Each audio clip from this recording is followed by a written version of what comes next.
Perek HaZav, DAF IN, sponsored the Refuah Shlema for Binyamin Chaim ben Sarah. Amal b'pnei chavero b'rabim, one who whitens the face of his fellow Jew, meaning he draws blood from his face by embarrassing him in public, is compared to a murderer.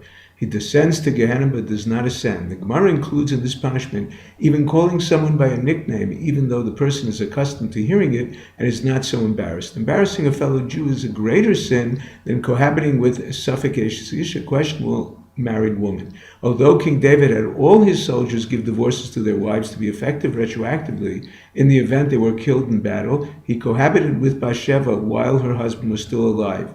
Even during complicated learning sessions, his enemies would taunt him about the punishment he deserved.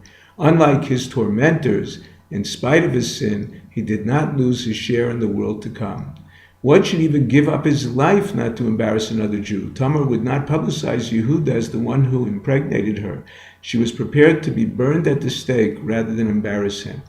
The next point the Gemara explains is the source that the prohibition against verbal abuse applies only to religious Jews, as opposed to price fraud that applies to any Jew. Torah states, Lo sonu ish amito. The word amito is a contraction for am ito, a nation with him in Torah and mitzvahs. Next, the Gemara explains that one must be careful not to verbally abuse one's wife, since women are very sensitive and easily hurt. Although from the time the temple was destroyed, the gates of prayer have been closed, but not the gates of tears. Hashem meets out for this strict judgment. No pardod, curtain separates between him and the sin, and he punishes by himself. On the contrary, a man should be careful to honor his wife. The blessing in the house depends on it. It is a skula for ashiras. The Gemara expresses two different opinions of the situations where one should listen to one's wife. Number one, one should listen to her opinion regarding domestic issues, but not worldly matters. Number two, one should listen to her opinion concerning worldly matters, but not Torah matters.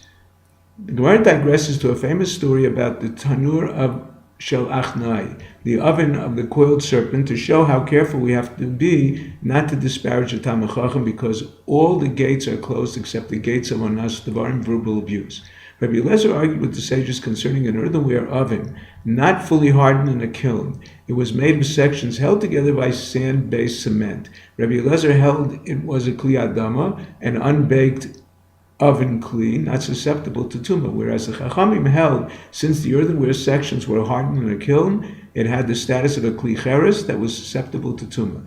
Based on the principle of Torah lo b'shamayim, the Torah is no longer in the heavens, therefore majority rules, even at times when they rule erroneously. They rejected not only his arguments, but his tampering with nature to prove his point. Even a baskol, a heavenly voice declaring his ruling correct, was ignored. They excommunicated him for not conforming to their opinion by sending Rabbi Akiva dressed in black as if excommunicated himself, who sat 4 amos away from him, saying, your colleagues are removed from you, making it appear they were the ones excommunicated. Rabbi Eliezer's wife was the sister of the Nasi Rabbi Gamliel who issued the ban. She would not let her husband say Tachanun for fear that this would cause her brother's death. One day she confused a regular day with Rosh Chodesh. While giving bread to a poor person, he said Tachanun. She knew her brother died because Sharei Ona Lo Nin Alu. Although a storm at sea subsided because of Rabbi Gamliel's prayer, expressing his ban was not for his family but to prevent